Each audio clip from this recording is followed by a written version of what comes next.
school B and your school A, it's one student record. So you don't have to enter the history records that have been earned over at the other school, because they're in essence updating the same history. So when they update the history with the course and the mark that they took at their school, when that's done, you'll also be able to see that same entry on the student's history. And it will say that it's at the other school because you are the holder of the OSR. So that's how they can update their own courses that they take at their school, whereas you as the home school, you can update the rest. So they won't be able to edit the other records because they're not the home school. So you don't have to worry about that. Now, one of the things, I'm going to see if I can find somebody, and the elementary schools aren't going to see this as much as the secondary schools. Let's go to Aaron here for a minute instead. Aaron's only in grade 7, so that's not going to work. Let's go to, do I have a concurrent student who's in high school? This student is. Now this will illustrate a couple of things.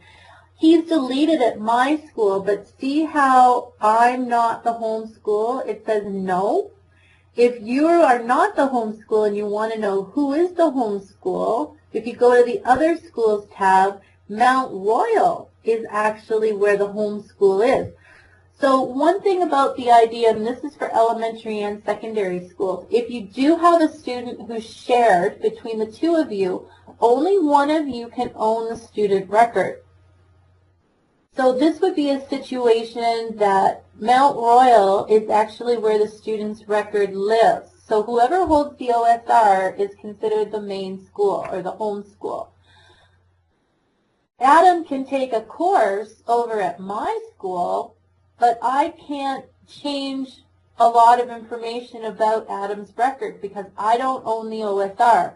I can only put in on his timetable the classes he's taking. I can add the classes he's taking to his history when he completes it.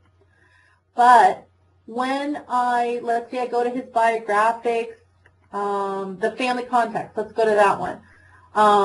On the family contacts tab, I don't have an edit button here. And that's because I don't own the record. I can't change his contact information because he's not my full-time student.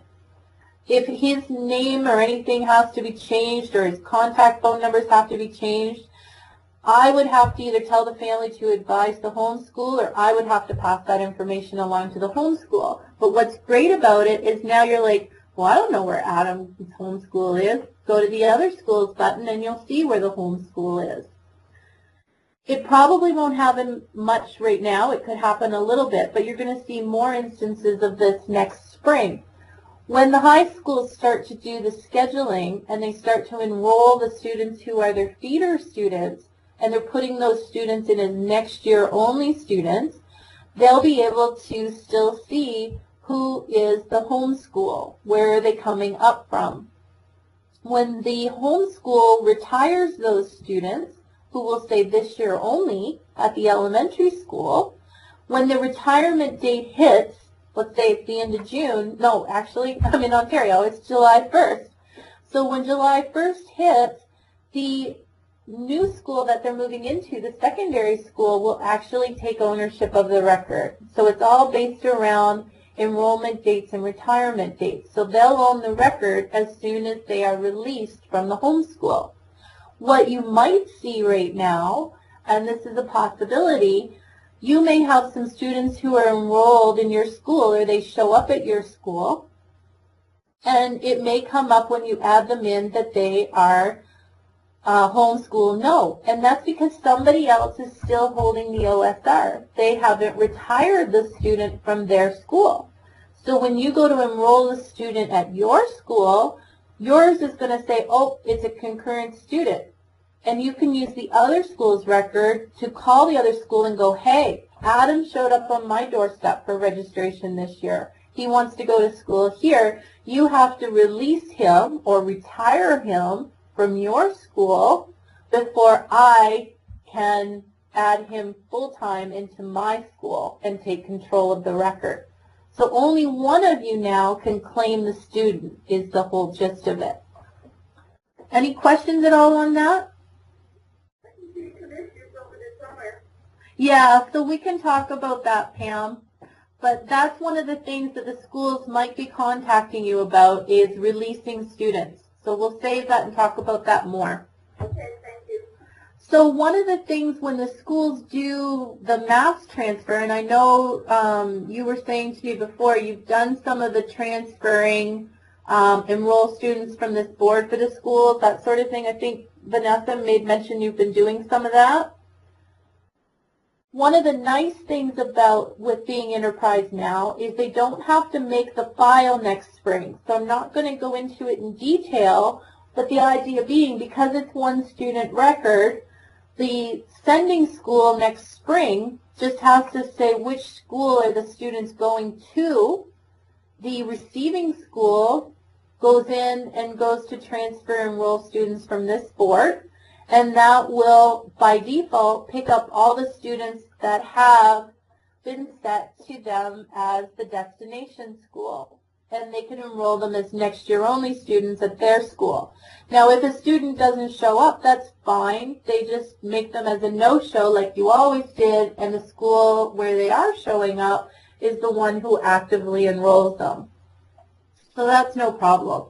But it's a lot simpler process. You don't have to make the files anymore to copy the students for another school. It's all done in the database now, and they see it, and it's based on the destination school. So that'll really come into play when you start working in scheduling next year.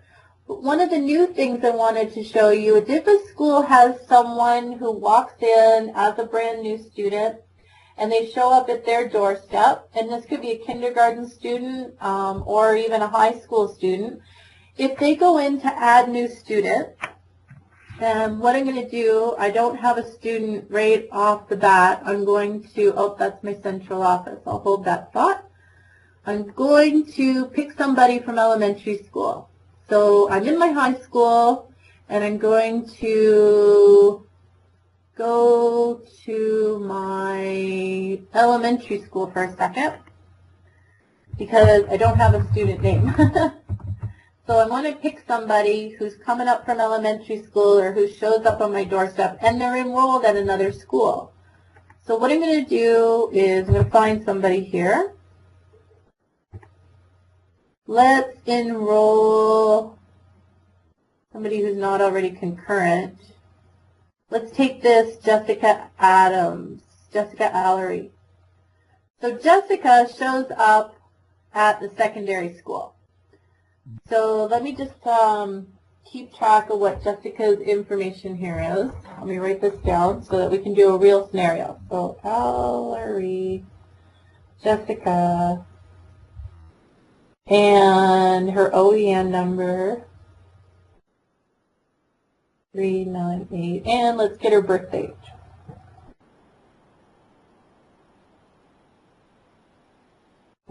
Okay, so I'm going to close, well, I won't close her record completely because I may still need it.